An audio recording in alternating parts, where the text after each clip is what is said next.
نفسانی خواہشات کو چھوڑ دو، نفس کا اتباع کرنا چھوڑ دو.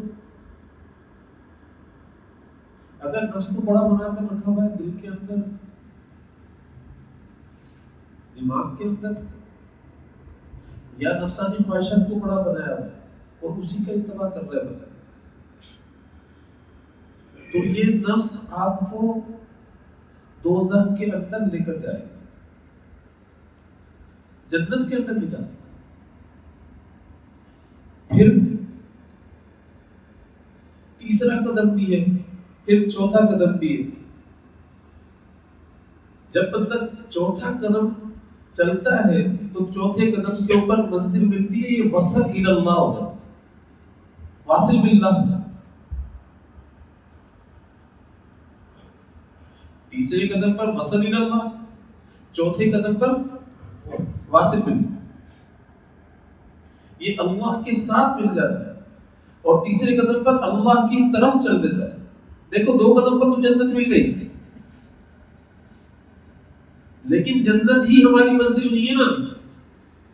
ہم نے تو اللہ تعالیٰ کی ذات تک پہنچنا ہے. جنت تو آپ کو مل جائے گی. بخاری شریف کی حدیث ہے کہ ایک بدکار عورت کو کتے کو پانی پلانے کی وجہ سے جنت مل گئی، وہ تو اس عمل پر بھی مل جائے گی. لیکن ہماری منزل جنت نہیں ہے، ہماری منزل اللہ تعالیٰ کی ساتھ ہے. ہمیں اللہ تک پہنچنا ہے.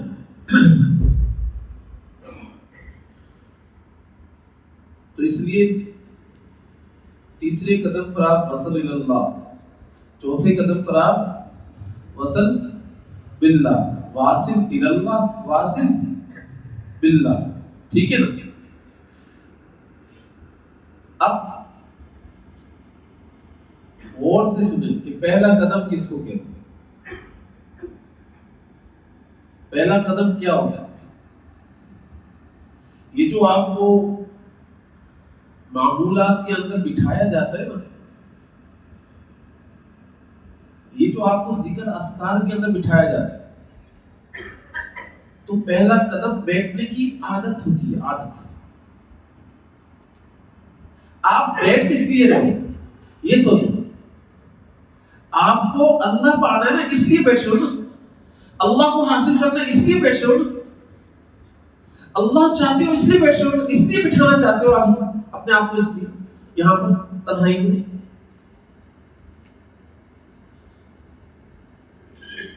تو آپ کو پہلے تو بیٹھنے کی عادت بنانا پڑے گی.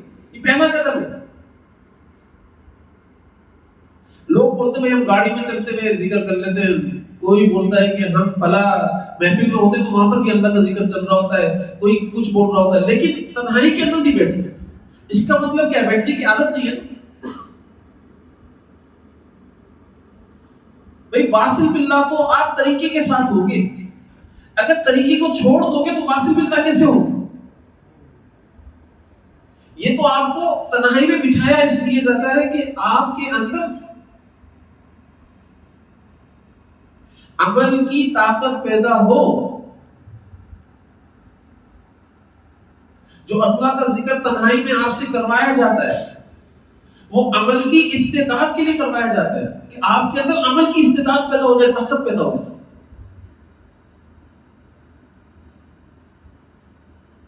تو آپ بیٹھو، ہوگا کیا کہ آپ 2 منٹ بیٹھے، 2 منٹ بھی تھک گئے، یار بیٹھا نہیں جاتا. 3 منٹ بیٹھو گے، 3 منٹ میں تھک جاؤ گے، یار بیٹھا نہیں جاتا. 4 منٹ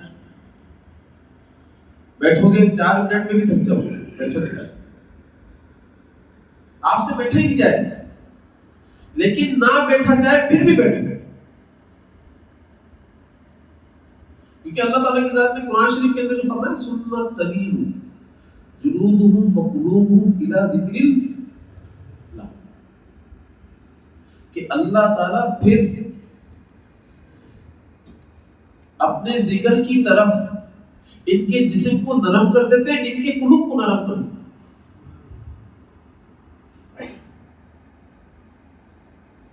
اس کا مطلب ہے ہمارے دل سخت ہوئے گئے، ہمارے جسم سخت ہوئے گئے، ہمارے جسم کے اندر بھی ہل چلانے کی ضرورت ہے، ہمارے دل کے اندر بھی ہل چلانے کی ضرورت ہے.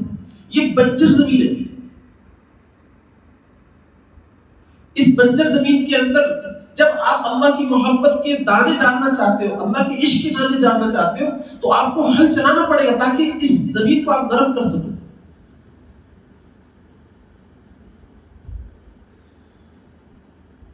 جب تک یہ نرم نہیں ہوگی نا، اس وقت تک آپ دانے نہیں ڈال سکتے. لیکن بھائی اللہ نے قرآن میں فرمایا سنت تلین جلودہم وقلوبہم الی ذکر، بٹھایا کس لیے جا رہا ہے تمہیں؟ تاکہ تمہارے جسم اور تمہارے قلوب اللہ کے ذکر کی طرف نرم ہو جائیں. نرم یہ اس لیے بٹھایا جا رہا ہے تاکہ تمہارے دل کی غفلت دور کر دی جائے، تمہارے دل کا اندھا پن دور کر دیا جائے.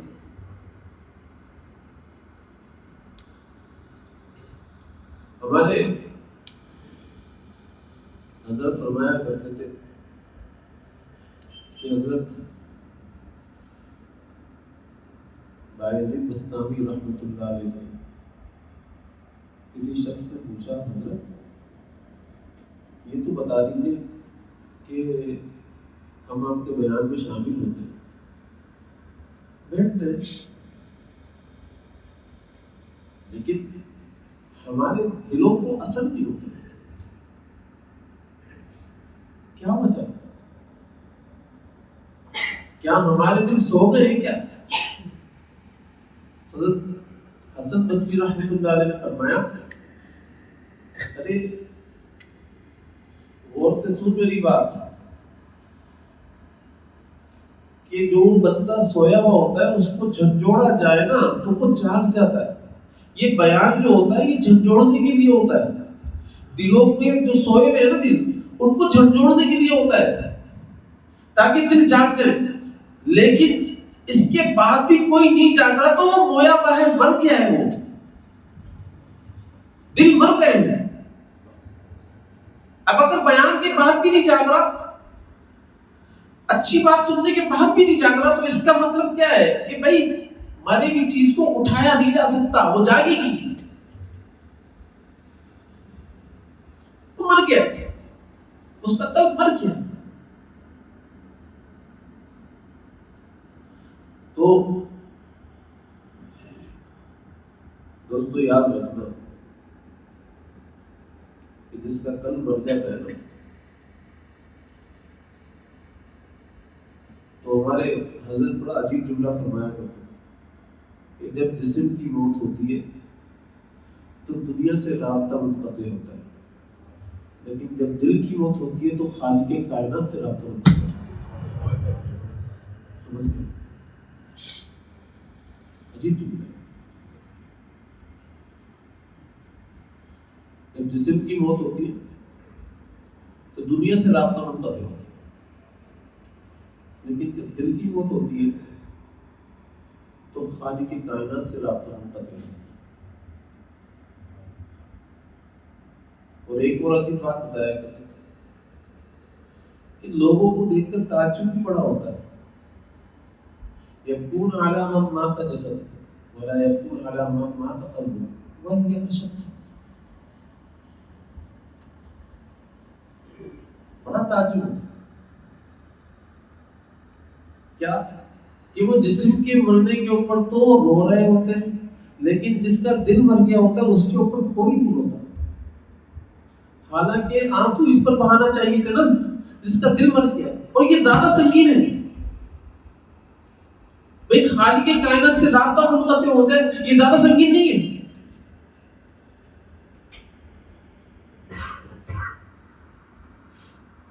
دنیا سے رابطہ منقطع آپ کا جسم کا ہو رہا ہے، لیکن خالق کائنات سے رابطہ منقطع ہو جائے، یہ زیادہ سنگین. اس لیے بھائی اگر دل سخت ہو گئے نا تو ان کو نرم کرنے کے لیے اللہ کے لیے بیٹھو، اپنی بیٹھنے کی عادت ڈالو اس کے اندر، تاکہ جب آپ بیٹھو گے نا تو آپ کے دل کے اوپر اللہ تعالیٰ حل چلائے اپنی محبت کا، اپنے عشق کا بیج بو دے اللہ تعالیٰ.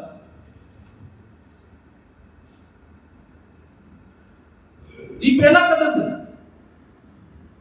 اس کے اندر آپ کو عادت ڈالنی ہے۔ ہمارے حضرت فرمایا کرتے تھے کہ جس دل کے اندر اللہ آتے ہیں، خالق کے مٹھاس آتے ہیں، خالق کے کائنات آتے ہیں، خالق کے حسن آتے ہیں، خالق کے سورج اور چاند اور ستارے آتے ہیں، تو حضرت فرمایا کرتے تھے کہ یہ جو دنیا کے چاند سورج ستارے اور حسن ہے اور رومانٹک کائنات ہے، یہ سب جس کے دل میں اللہ آ جاتا ہے اس کی نگاہوں سے گر جاتا ہے، اس کی نگاہوں سے اللہ تعالیٰ گرا دیتا ہے، جس کے قلب کے اندر آ جاتا ہے۔ اسی لیے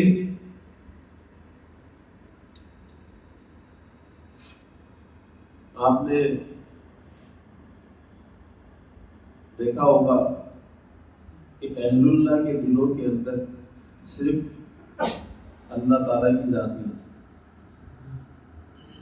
وہ بادشاہوں کی بھی قدر نہیں کرتے، ان کے لیے سلطنت بھی کچھ نہیں رکھتی مانے، کیونکہ وہ جانتے ہیں کہ سلطنت اللہ تعالیٰ کی ذات کی بھیک ہے، ان کو مال و زر اللہ تعالیٰ کی ذات کی بھیک ہے ان کو، تو میرے دل کے اندر تو جو جس نے ان کو بھیک دی ہے وہ میرے دل کے اندر ہے، میری ذات کے اندر اللہ کی ذات ہے۔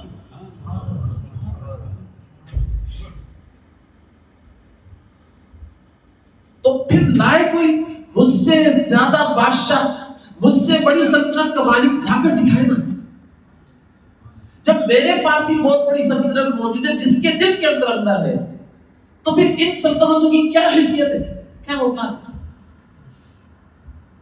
کوئی لا کر تو دکھائے۔ ہمارے حضرت فرمایا کرتے تھے کہ شاہ ولی اللہ محدث دہلوی رحمۃ اللہ علیہ نے جامع دہلی مسجد کے اندر بالکل پکڑے ہو کر ایک دفعہ کہا کہ اے مغلیہ بادشاہ، اے سلاطین مغلیہ،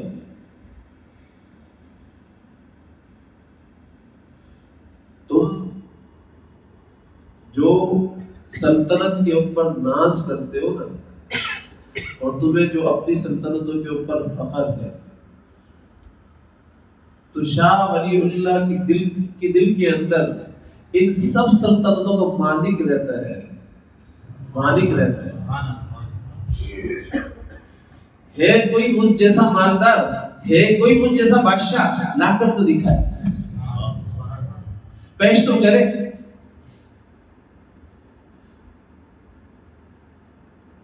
حضرت آج حضرت کی باتیں کر رہا ہوں، حضرت کی باتیں کرنے میں مزہ آتا ہے، حضرت کی چیزیں پیش کرنے میں مزہ آتا ہے۔ تو حضرت فرمایا کرتے تھے کہ حضرت ابراہیم بن ادم رحمۃ اللہ علیہ، انہوں نے بادشاہ کو چھوڑا ہی اس لیے تھا کہ ان کے دل کے اندر اللہ آ گیا، انہوں نے فقیری اختیار ہی اس لیے کی تھی کہ ان کے دل کے اندر اللہ آ گیا تھا، ان کو اللہ سے مزہ آ گیا تھا، ان کو اللہ کا ذائقہ مل گیا تھا، اللہ کی لذت مل گئی تھی۔ بھئی کوئی بریانی کھانے والا دال پر کیوں آئے گا؟ دال میں مزہ آئے گا تبھی تو آئے گا۔ دنیا کی مثال دے رہا ہوں، صحیح نا؟ ایک بریانی کھانے والا ہے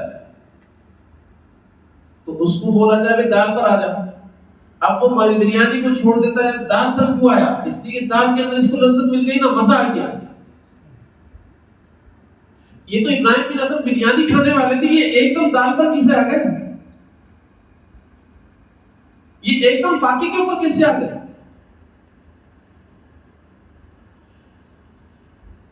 بالا خانے کے اندر عیش و عشرت کے ساتھ رہنے والے تھے. نوکر, کئی نوکر ان کے ارد گرد رہ کر پنکھا جھلتے تھے ان کو. انہوں نے پنکھا چلنے کو بھی چھوڑا, عیش و عشرت کو بھی چھوڑا, نرم گدوں کو بھی چھوڑا. اور نرم گدوں کو چھوڑنے کے بعد غار ریشب پور کے اندر آ گئے. 10 سال وہاں مراقبہ کیا, 10 سال.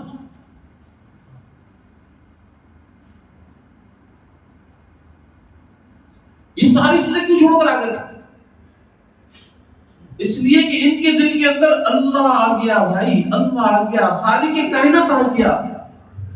ان کے دل کے اندر سے یہ جو جتنی بھی رومانٹک کائنات سب گر گئی تھی. اللہ نے سب گرا دی, حیثیت ہی نہیں تھی باقی کوئی.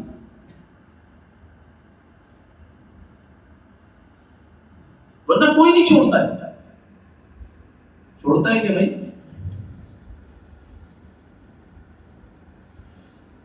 نہیں چھوڑتا. اس لیے جس کے دل کے اندر اللہ آ جائے نا, پھر اس کو پتہ چلتا ہے. حضرت شعر پڑھا کرتے تھے, حضرت خواجہ عظیم حسن مظلوم رحمۃ اللہ علیہ کے شعر پڑھا کرتے تھے کہ یہ کون آئے, دھیمی پڑ گئی لو شمع محفل کی, پتنگوں کے عوض اڑنے لگی چنگاریاں دل کی. بجلی سے پہلے کھولتی, پھر اس سے آگے خبر نہیں. بجلی سے پہلے کھولتی, پھر اس سے آگے خبر نہیں. جو پہلو میں دیکھا تو جگر نہیں دل نہیں. سب غائب ہو گیا, سب غائب ہو گیا. شمع محفل کس کو کہتے ہیں؟ یہ خواجہ عظیم حسن مظلوم رحمۃ اللہ علیہ پوری کائنات کو بولتے ہیں کہ جب میرے دل کے اندر اللہ آ گئے نا, تو پوری کائنات جو شمع کی صورت میں روشن تھی وہ ایک دم کیا ہو گئی, دھیمی پڑ گئی, دھیمی. اور پتنگوں کے عوض اڑنے لگی چنگاریاں دل کی.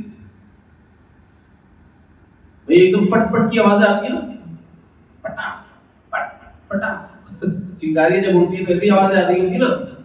تو جتنی خواہشات تھی نا, جب میں اللہ پر قربان کر رہا تھا خواہشات ایسے ہی پٹا پٹ پٹا ایسی آوازیں آ رہی تھی. اللہ پر فدا کر رہا تھا تو پٹا پٹ, ان سب چیزوں کی آواز آ رہی. تو مزہ آ رہا تھا کہ بھائی اللہ میرے دل کے اندر کون ہے. حضرت فرمایا کرتے تھے کہ جیسے حضرت نظام الدین اولیاء رحمۃ اللہ علیہ, ان کی جو خلیفہ تھے امیر خسرو رحمۃ اللہ علیہ, اپنے شیخ سے بڑی محبت کرتے تھے, اپنے شیخ سے بڑی محبت کیا کرتے. ان کے شیخ کی بھی ایک عجیب عادت تھی, جو بھی شخص آتا تھا کوئی چیز مانگتا تو دے دیا کرتے تھے, کوئی بھی ہوتی تھی چیز. ایک دفعہ آیا, ان کے پاس چیز دینے کو تھی, اس نے بولا حضرت آپ کی چپلیں تو ہے, یہ چپلیں دے دیں. چپلیں لی, بول چپلیں سے کیا ہوگا, لیکن تو بول رہا ہے چل دے. چپلیں لی اور لے کر چلا گیا وہ شخص. تو راستے میں امیر خسرو کسی تجارت کے لیے گئے ہوئے تھے, کہیں راستے میں سامان لے کر آ رہے تجارت کا کہ بیچیں گے بھائی یہاں پر آ کر. وہ مال کافی تھا. تو حضرت نے اپنے شیخ کے چپل کو پہچان دیا. کہاں لے کر جا رہے ہو, کدھر؟ بولا بھائی حضرت نے مجھے دی. بولا نہیں, حضرت کے جو چپل ہے اس کو مجھے واپس کر. وہ بھی ہوشیار تھا, اس نے بولا یہ تو سارا کچھ ہی دے دے گا اپنے حضرت کی چپل کے چکر میں. اس نے بولا یہ سارا کچھ مجھے دے دو, یہ چپل لے. انہوں نے سارا کچھ دیا اور چپلیں لے لی, اور چپلوں کو بھی سر پر رکھ کر حضرت کے پاس پہنچے.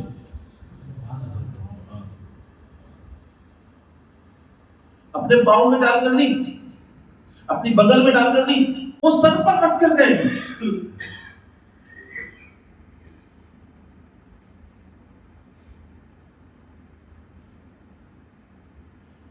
میرے حضرت کی چپل کیا ہمارے ہوتے ہوئے گئے کیوں ادھر سے ادھر؟ تو ہمارا سر کے اوپر رکھنے والی چیز ہے یہ، تو اس کو ہم اپنے سروں کے اوپر رکھیں گے۔ تو لہذا ابراہیم بن ادم رحمت اللہ علیہ کے پاس انہی کا وزیر آیا اور اس نے بولا کتنا بیوقوف شخص ہے، گدڑی کے اوپر بیٹھا ہوا ہے،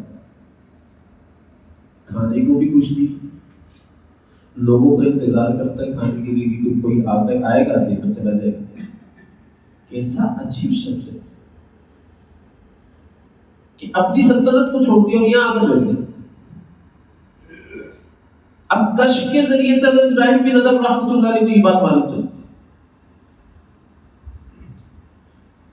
قول ہے کرامت الاولیاء حق، اولیاء کی کرامت حق ہے، حق ہے، ٹھیک ہے نا؟ اس بات کو ذہن میں رکھنا۔ تو کشف کے ذریعے سے ان کو یہ بات معلوم چلی،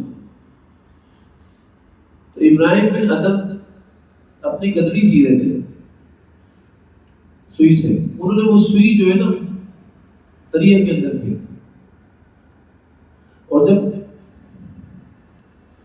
دریا کے اندر سوئی گئی، لوہے کی تھی نا وہ تو ابراہیم بن ادم رحمۃ اللہ نے مچھلیوں کو حکم دیا کہ بھئی میری سوئی لے کر آؤ۔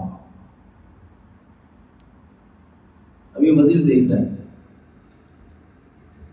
تو 1,00,000 کتابوں کے اندر آتا ہے 1,00,000 مچھلی اسی وقت سونے کی سوئی لے کر آتا ہے، ہر ایک کے منہ میں سونے کی سوئی اسی وقت۔ تو ابراہیم بن ادم رحمۃ اللہ نے ڈانٹ کر مچھلیوں کو کہا کہ میں نے اپنی سوئی پکائی تھی، یہ تم سونے کی سوئی کیسے لے کر آئے؟ ایک مچھلی نے اپنے منہ سے وہ سوئی نکالی اور پوتا لگایا اور ابراہیم بن ادم رحمۃ اللہ علیہ کی سوئی لے گئے۔ جب اس وزیر نے یہ دیکھا کہ بھائی پہلے تو ان کی بادشاہت خشکی کے اوپر ہی تھی، اب تو میں دیکھ رہا ہوں سمندروں کے اوپر بھی ان کی بادشاہت ہے، یہ کیسی بادشاہت اللہ نے عطا فرما دی؟ میں تو خشکی کی بادشاہ چھوڑنے کے اوپر ان کو بیوقوف سمجھ رہا تھا، لیکن اللہ تعالیٰ کی ذات نے تو بادشاہت ایسی عطا کر دی کہ اب سمندر کی مچھلیاں، یہ جانور بھی ان کی اطاعت کے اندر لگی ہوئی۔ دیکھو یاد رکھنا، جو اولیاء کی کرامت ہوتی ہے وہ اس کے پیچھے عمل ہوتا ہے، اس میں اولیاء کا کوئی کمال نہیں ہوتا، کرامت اولیاء کا اکرام ہوتا ہے، اس لیے کرامت ہے۔ اللہ تعالیٰ اپنے اولیاء کے عمل کے اوپر اکرام کرنے ہوتے ہیں، اس لیے خلق کے عمل ظاہر کر دیتے ہیں۔ یہ اکرام ہے اللہ تعالیٰ کی ذات کا۔ میں بھی آج اپنے نبی صلی اللہ علیہ وسلم کی سنتوں کو لے کر آ جاؤں اپنی زندگی کے اندر، مجھ سے بھی ایسی ہی کرامتیں ثابت ہوگی، میرا بھی اللہ ایسے ہی کرام کریں گے۔ کس کے پیچھے؟ عمل اللہ کے نبی صلی اللہ علیہ وسلم کی سنت ہے، اس کے پیچھے اکرام ہو۔ عمل کیا ہے؟ اللہ کے نبی صلی اللہ علیہ وسلم کی سنت ہے۔ دیکھو حضرت مولانا الیاس رحمت اللہ علیہ بانی تبلیغ اپنے بیٹے کو فرمانے لگے، یوسف تو تم بننا چاہتے ہو، ابدال بننا چاہتے ہو؟ فرمایا ابا جان کیسے بن سکتا ہوں، میرے پاس تو کوئی عمل ہی نہیں ہے، میں کتب کیسے بن سکتا، ابدال کیسے بن سکتا، میں تو نہیں بن سکتا۔ اب ابا جان کیا فرما رہے؟ یوسف کتب ابدال بننا بہت آسان ہے، بہت آسان ہے، بس ایک کام کرو، 24 گھنٹے کے اندر زندگی تو جی رہے ہو نا، سانس تو لے رہے ہو، ہر کام کرنے سے پہلے دیکھ لیا کرو اس میں نبی کا طریقہ کون سا ہے، اس کو نبی کے طریقے کا بھی کر لیا کرو۔ اس کو نبی کی طریقے کے مطابق کر لیا کرو، کتب بن جاؤ گے، کتاب بن جاؤ گے۔ فرمایا کرتے ہمارے حضرت کہ ساری ولایتوں کی چوٹی، ساری ولایتوں کی انتہا اتباع سنت ہے۔ ساری ولایتوں کی چوٹی، ساری ولایتوں کی انتہا اتباع سنت ہے۔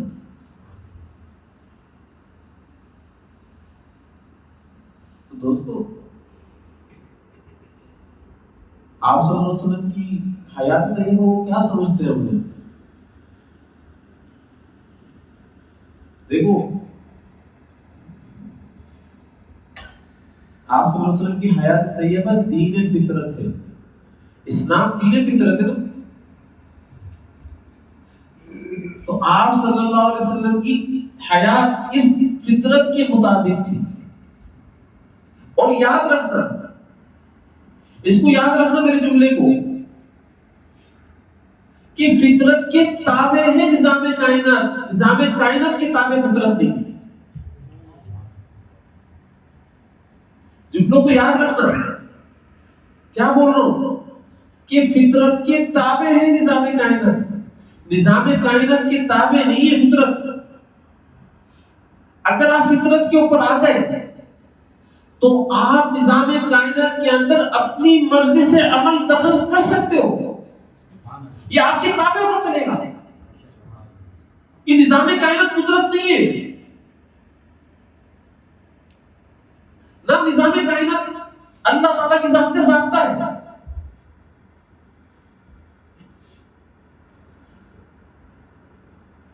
تو اس لیے میری بات کو سمجھنا، غور سے سمجھنا میں جو کہہ رہا ہوں۔ فطرت کیا ہے؟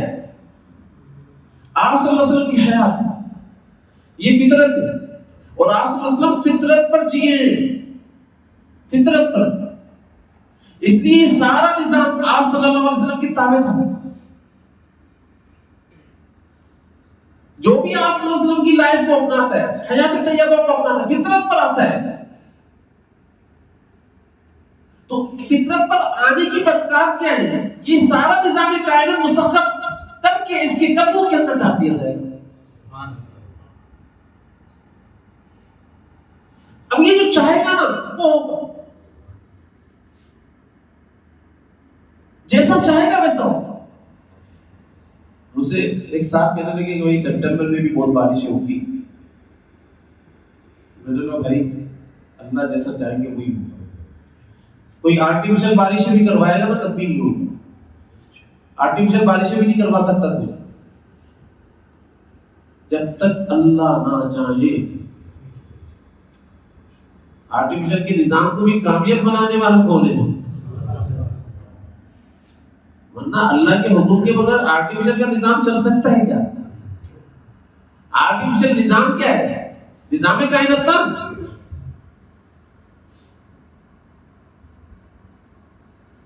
لوگ یہ سمجھ بیٹھے کہ نظام کائنات سے چل رہا ہے، کتنی بڑی غلط فہمی ہے۔ ارے نظام کائنات سے نہیں چل رہا، خالق کے کائنات سے چل رہا ہے۔ اس غلط فہمی کو دور کرنا پڑے گا۔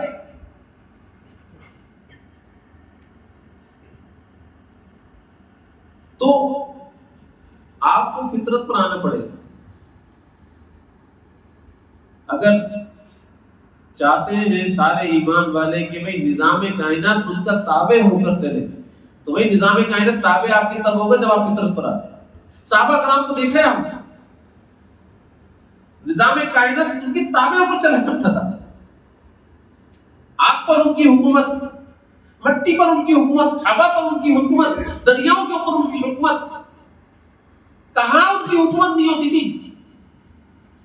جانوروں پر ان کی حکومت۔ جانوروں کو بھی معلوم ہوتا تھا کہ بھئی یہ صحابہ کرام کا دور چل رہا ہے، اس میں ہم شہر کو بھی معلوم ہوتا، بکری کو نہیں کھا سکتا ہوں میں۔ ایک ہی گھاٹ کے اوپر پانی پیا کرتے تھے شہر اور بکری دونوں، اس کو بھی کھانے کا آرڈر نہیں تھا۔ تو کیوں؟ کیا یہ عمر بن عبد العزیز رحمۃ اللہ علیہ کی کرامت تھی کیا؟ نہیں بھائی، عمر بن عبد العزیز رحمۃ اللہ علیہ کی کرامت نہیں تھی، یا عمر بن خطاب رضی اللہ تعالیٰ عنہ کی کرامت تھی، نہیں بھائی، بلکہ وہ دین فطرت کے اوپر تھے، وہ آپ صلی اللہ علیہ وسلم کے طریقے کے اوپر تھے، سنت کے اوپر تھے. تو آج جو بھی شخص سنت پر آ جائے گا،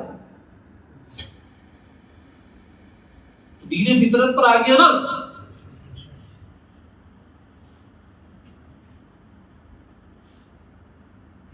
تو صحابہ کرام رضوان اللہ علیہ ایک جنگ ہو رہی تھی، پیچھے سے دیکھا گیا دشمن آ رہے، اب راستے کے اندر آ گیا سمندر، تو ایک صحابی نے کیا کیا، چلو بھائی سمندر کے اندر پاؤں رکھو، 2 رکعت نماز پڑھی جا کر، بولو اے اللہ تجھ سے ہوتا ہے، نظام کائنات سے کچھ نہیں ہوتا. ٹھیک ہے نا، اللہ کے نبی صلی اللہ علیہ وسلم کا طریقہ یہی تھا.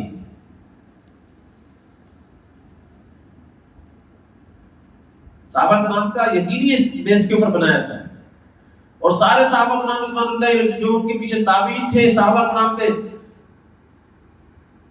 سب کو حکم دے دیا کہ بھئی اپنے گھوڑوں کو سمندر کے پانی میں ڈال دو، سمندر ہمیں خود راستہ دے گا،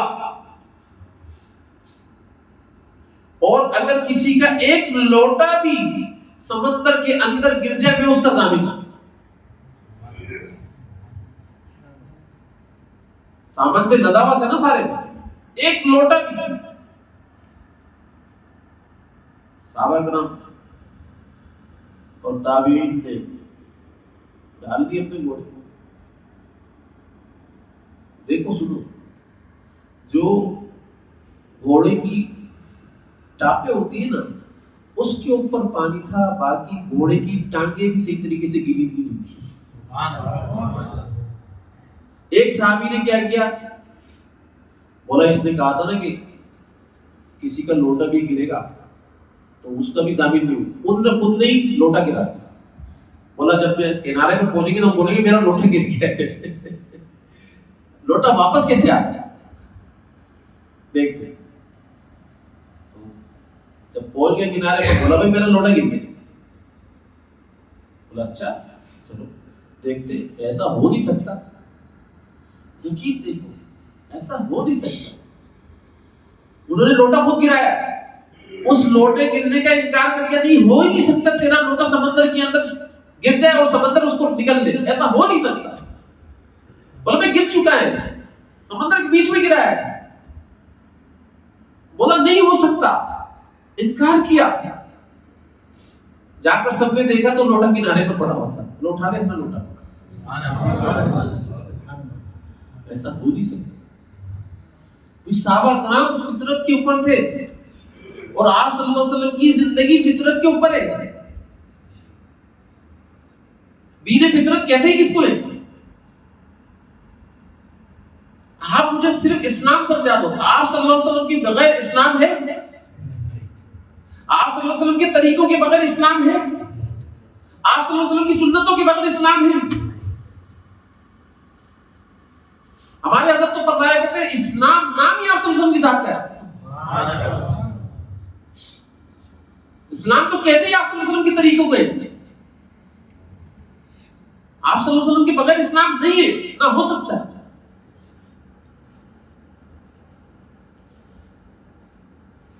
تو لہٰذا میں آپ کو بتا رہا ہوں کہ پہلے قدم پر جب آپ بیٹھو گے تو آپ کے دل کے اندر سے یہ ساری چیزیں دور کی جائیں گی. اللہ تعالیٰ کی ذات اس پہلے قدم پر بیٹھنے کی برکت سے آنا شروع ہوگی. دوسرے قدم پر کیا ہے؟ دوسرے قدم پر جب شیطان ہوتا ہے، پہلا قدم اس نے کلیئر کر لیا، اب دوسرے قدم کے اوپر اس کے دل کے اندر وسوسے ڈالتا ہے. خوب وسوسے.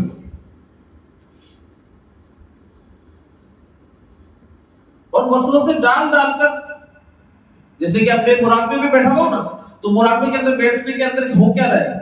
ایک دم میں قلب اطہر کا مراقبہ کر رہا ہوں، اور قلب اطہر کا مراقبہ کرنے کے اندر ہوا کہ بلی کی کوٹی دکھا دی. قلب اطہر کا مراقبہ کر رہا ہوں، کسی کی نجاست دکھا دی. قلب اطہر کا مراقبہ کر رہا ہوں، کوئی غلط سین دکھا دیا، بندہ بولتا ہے یار یہ کیا، نعوذ باللہ استغفر اللہ، میں تو قلب اطہر کا مراقبہ کر رہا تھا، ادھر سے انوارات آنے کا مراقبہ کر رہا تھا، یہ کیا ہو گیا؟ اس کے اندر مجھے سین کیا دکھائے جا رہے ہیں؟ یہ سین کون دکھا رہا ہوتا ہے؟ یہ شیطان کر رہا ہوتا ہے تاکہ قلب اطہر کا مراقبہ کرنا چھوڑ دے، اللہ کا مراقبہ کرنا چھوڑ دے، اللہ کے دھیان کا مراقبہ کرنا چھوڑ دے۔ یہ کون کر رہا ہوتا ہے؟ یہ شیطان کر رہا ہوتا ہے، یہ ابلیس کر رہا ہوتا ہے۔ تو بھائی ہم نے تو اس مراقبے کو چھوڑنا نہیں ہے نا۔ بھائی دیکھو، میں نے دروازہ کھولا، ایک گھر کے اندر میں نے جانا ہے، دروازہ کھولا، مجھے نجاست کی بدبو آئی، تو اس کے اندر جانے کے دو ہی طریقے ہیں نا، یا تو میں اس کو تالا لگا کر بھاگ جاؤں، مطلب جانے کا طریقہ نہیں ہے یہ تو چھوڑ کر بھاگ گیا۔ جانے کا طریقہ کیا ہے؟ بھائی تالا کھولو، تالا کھولنے کے بعد اندر جاؤ، اندر جا کر صفائی کرو، صفائی کرنے کے بعد جب صاف ہو جائے گا اس کے بعد تم اس کے اندر خوشبو چھڑکو، خود بخود تمہیں اب اس کے اندر سے خوشبو آئے گی۔ تو ابھی تو تمہارے اعمال ایسے تھے، اس اعمال کی نحوست کی وجہ سے تمہارے کو یہ نقشے دکھائے جا رہے ہیں تاکہ تم بھاگو۔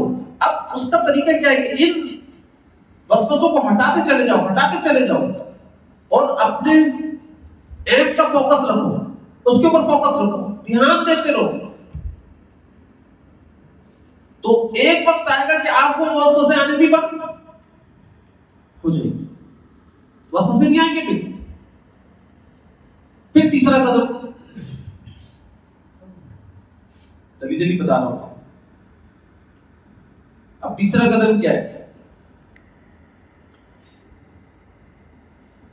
کہ ایک تو ہمیں مراقبہ کرنا صحیح نہیں آتا، اللہ تعالیٰ کی ذات کا ذکر کرنا صحیح نہیں آتا، دھیان صحیح نہیں۔ بعض لوگ کیا کر رہے ہوتے ہیں اس تیسرے قدم کے اوپر مراقبہ کر رہے ہوتے ہیں تو سانس سے یہ کیا ہو رہا ہے؟ یہ ذکر کرنے کا صحیح طریقہ نہیں ہے، اس سے آپ مستی کی طرف جاؤ۔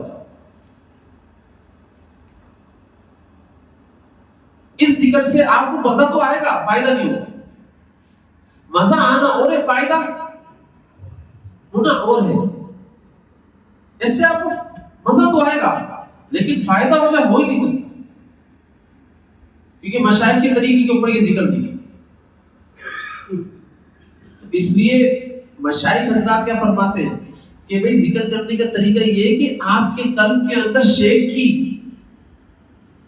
توجہ ڈالنے کی برکت سے اللہ اللہ جو ہو رہا ہے نا اس کو سننا ہے۔ آپ کا قلب جاری ہو گیا ہے، جاری کر دیا گیا ہے۔ شیخ نے جہاں توجہ ڈالی تھی نا قلب کے اوپر، وہاں سے آوازیں آ رہی ہیں اللہ، دیکھو سننا، غور سے سننا۔ ایک ہے آپ کے قلب کا اللہ اللہ کرنا، ایک ہے آپ کا سننا، یہ دونوں الگ الگ بات ہے، یہ دونوں الگ الگ بات ہے۔ کوئی یہ کہے کہ یار میرے قلب اللہ اللہ کرنا مجھے تو سنائی نہیں دے رہا، بھائی یہ بات الگ ہے۔ تیرا قلب تو اللہ اللہ کرنا ہے شیخ کی توجہ کی برکت سے، لیکن تیرے کو سنائی بھی دے یہ دوسری بات ہے، یہ الگ بات ہے۔ بالکل ایسے ہی ہے جیسے وہاں سے میں نے ٹیلی فون کیا، میں نے بولا ہلو السلام علیکم، وہاں سے آواز آئی ہلو، آواز نہیں آ رہی، میں تو یہاں بول رہا ہوں نا مسلسل بولے جا رہا ہوں، ارے بھائی ہلو ہلو السلام علیکم، وہ بول رہا آواز نہیں آ رہی، میں دوبارہ بولے جا رہا ہوں، بول رہا آواز نہیں آ رہی، بھائی میرا تو مسلسل بولنا چل رہا ہے نا، اس کا سننا الگ چیز ہے لیکن میرا تو بولنا چل رہا ہے نا۔ وہ نہیں سن رہا تو کیا ہوا، میں تو بول رہا ہوں نا۔ میں جہاز کے اندر میں اپنی بات بتا رہا ہوں، میرے کو شیخ عبد الرحمن السدیس کی قرأت سننی تھی، میں نے لگا دیا چینل پوچھا کے، لگ تو گیا اب آواز ہی نہیں آئی، وہ وہاں پر قرأت کیے جا رہے ہیں۔ اب وہ کیا کر رہے تھے، کوئی بھی قرأت کر رہے تھے، وہ کر ہی جا رہے، آواز کیوں نہیں آ رہی، آواز کیوں نہیں آ رہی۔ تو پھر میری وائف میرے پاس بیٹھی تھی، اس نے بولا بھائی اس کی آواز آنے کا طریقہ ہے ہیڈ فون تو لگاؤ، ہیڈ فون گھسیٹو، پھر کان کے اندر یہ لگاؤ، کیا ہوتا ہے یہ ہیڈ فون ہی ہوتا ہے، اس کا تار وہاں لگاؤ اور کان کے اندر ہیڈ فون لگاؤ، اب سنو.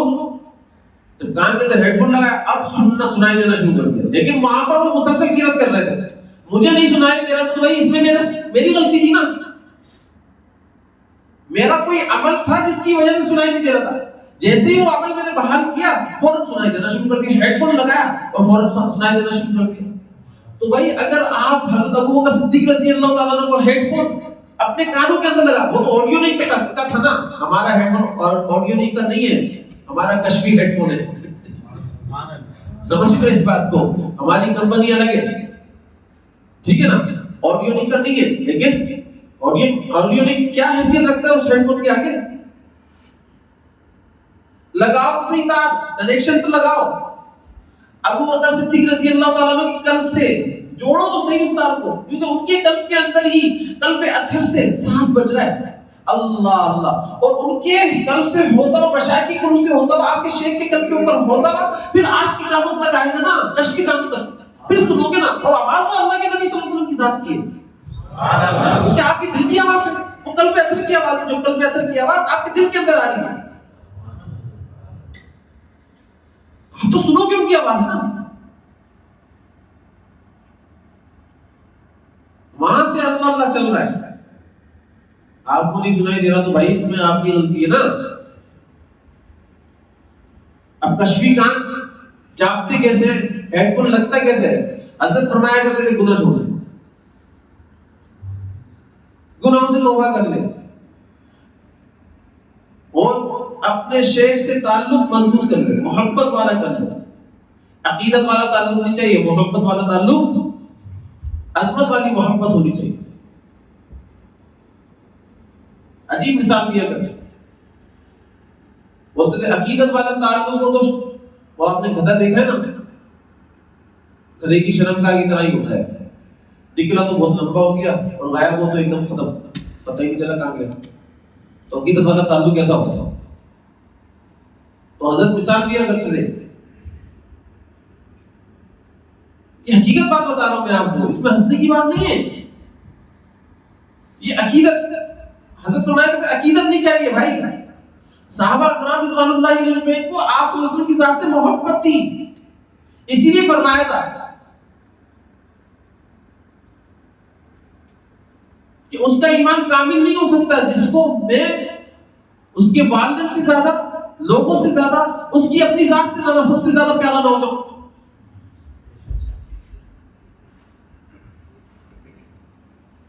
تو حضرت عمر بن خطاب رضی اللہ تعالیٰ عنہ نے جب یہ ارشاد سنا، پہلے تو کہا یا رسول اللہ آپ مجھے سب سے زیادہ پیارے ہیں لیکن اپنی جان سے زیادہ پیارے ہیں. تو حضرت عمر بن خطاب رضی اللہ عنہ کو بھی فرمایا نہیں عمر، ایمان کامل نہیں ہو سکتا جب تک سب لوگوں سے زیادہ، تیری ذات سے زیادہ، تیرے والدین سے زیادہ میں تجھے پیارا نہ ہوں. تو عمر بن خطاب رضی اللہ تعالیٰ عنہ نے فرمایا یا رسول اللہ الان، ابھی اسی وقت آپ مجھے سب سے زیادہ پیارے ہیں، سب سے زیادہ محبت کرتا ہوں، اپنی جان سے بھی زیادہ محبت کرتا ہوں آپ سے. تیسرے قدم کے اندر آپ نے ذکر صحیح کرنا ہے اور کنیکشن صحیح جوڑنا ہے. آپ نے ذکر سننا ہے، کرنا نہیں ہے. سننا بھی قلب اطہر کی آواز کو ہے جو کہ مشائخ سے ہوتا ہے، آپ کے شیخ کے اوپر آ رہی ہے، اس شیخ سے آپ کی قلب کے اندر جا رہی ہے. یہ کنیکشن کیسے ہے بھائی؟ جہاز میں بھی جو مواصلاتی نظام آ رہا ہے وہ جہاز کا تھوڑی ہے، وہ تو کہیں سے کنیکشن آ رہا ہے، وہاں سے آ رہا ہے تو چینل آ رہے ہیں نا اس کے اندر. تو لہٰذا اللہ تعالیٰ کے حکم سے کہیں سے آ رہا ہوگا، کہاں سے آ رہا ہے آپ کو بتا رہا ہوں. ہوتے ہوتے ہوتے ہوتے کہاں آیا؟ یہ تو دنیا کی بات بتا رہا ہوں، اسی سے آپ کو روحانی بات سمجھا رہا ہوں. کیونکہ ہم سب لوگوں کا معاملہ یہ ہو گیا، ہم لوجیکلی چیزوں کو سنتے ہیں اور لوجیکلی سی چیزوں کو سمجھتے ہیں. وہ ہوتے ہوتے کہاں سے آیا؟ شیخ کی قلب کے اوپر آیا، شیخ کی قلب سے آپ کے قلب کے اوپر آیا، اور آپ اس آواز کو سن رہے ہیں. اللہ اللہ یہ آواز.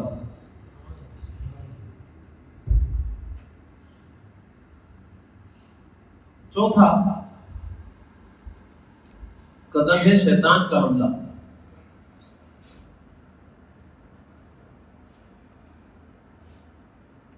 یہ بہت خطرناک چیز ہے. 3 قدم پار کر لیتا ہے انسان، 4تھے قدم کے اوپر پھنس جاتا ہے. 3 قدم تو آسانی سے پار ہو جاتے ہیں، 4تھے قدم میں ایسا گرتا ہے کہ دوزخ کی گھاٹیوں کے اندر جا کر گرتا ہے. سب سے آخری طبقہ جو منافقوں کا ہے نا، اس طبقے کے اندر جا کر گرتا ہے.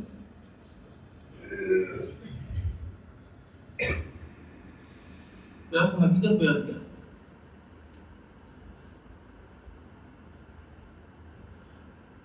حضرت شیخ عبد القادر جیلانی رحمۃ اللہ، وہ گراتا کیسے شیطان؟ آپ کو خود پسندی کا شکار کر دیتا. آپ کچھ کرتے کرتے اپنے آپ کو کچھ سمجھنے لگ جاتے، یار میں بھی کچھ کر سکتا ہوں، میں بھی کچھ ہوں. 4تھے قدم پر حملہ ہوتا. شیخ عبد القادر جیلانی رحمۃ اللہ علیہ کے اوپر حملہ یہ ہوا. اگر شیخ کی توجہ نہ رہے نا سالکوں کے اوپر، یاد رکھیے گا تو شیطان بڑے آسانی کے ساتھ قلوب کو اچک لے. شیخ مرغی کی طرح ہوتا ہے، آنے نہیں دیتا، اپنے پروں میں چھپا کر رکھتا ہے، آنے نہیں دیتا. شیخ عبد القادر جیلانی رحمۃ اللہ علیہ شیطان آیا، بولا بھائی قلم اٹھا لیے گئے، کون ہو تم؟ بولا تم بولتے ہو، میں تیرا اللہ ہوں. بس تیرے اوپر سے قلم اٹھا لی گئے، اب تو کوئی عمل کرے نہ کرے تو بس کامیاب ہے، دونوں جہاں کی کامیابی ہم نے تیرے لیے لکھ دی. فرمایا اللہ آپ نے تو کہا ہے قرآن شریف کے اندر وَاعْبُدْ رَبَّكَ حَتَّى يَأْتِيَكَ الْيَقِينُ، کہ تو اپنے رب کی عبادت کر یہاں تک کہ تیری موت آ جائے. ابھی تو میری موت بھی نہیں آئی، میں مرنے والا بھی نہیں لگ رہا، اور آپ نے قرآن شریف کے اندر فرمایا، اور قرآن شریف آپ کا سچا کلام ہے، ایسا کیسے ہو سکتا ہے؟ فرمایا نہیں تو کوئی اللہ واللہ نہیں ہے، تو کون ہے؟ تو شیطان ہے، شیطان.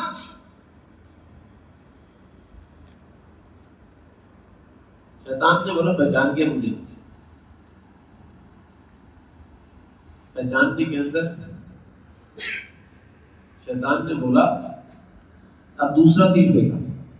دیکھو یہ بہت خطرناک تیر ہے، ایک سے بچ گئے نا، دوسرا اے عبد القادر جیلانی تو نے یہ جو آیت پیش کی نا، تیرے پاس علم تھا، اور یقین جان لے اس تیر سے میں نے کئی اولیاء اللہ کو کرامتوں سے، کرامت والے اولیاء اللہ کو اللہ کی نگاہوں سے گرایا ہے اس تیر کے ذریعے سے. یہ ایسا تیر، لیکن تجھ کو تیرے علم نے بچا لیا. تیرے پاس علم تھا نا، اور علم زیادہ تھا، تجھ کو تیرے علم نے بچا لیا. یہ آخری بار تھا. اگر دل کے اندر یہ بات آ جاتی ہاں مجھ کو میرے علم نے بچا لیا، تو کہاں جاتا؟ اور میں بیوقوف نہیں بنا، مجھ کو میرے اللہ نے بچا لیا. علم کیا ایسے رکھتا ہے؟ علم کیا ایسے رکھتا ہے؟ میرے کو بالکل مثال کے طور پر میں کسی مریض کو لے کر ڈاکٹر کے پاس گیا، وہاں میں صحیح ہو جاتا ہوں، ڈاکٹر کو بولتا ہوں آپ نے مجھے بچا لیا ورنہ میں تو مر جاتا. اللہ کی قسم اگر یہ ولایتوں کی چوٹی پر چڑھا ہوا ہے، اللہ تعالیٰ اس کو دوزخ کی دلدل کے اندر گھسیٹ دیں گے. اس جملے کے اوپر سے، اس جملے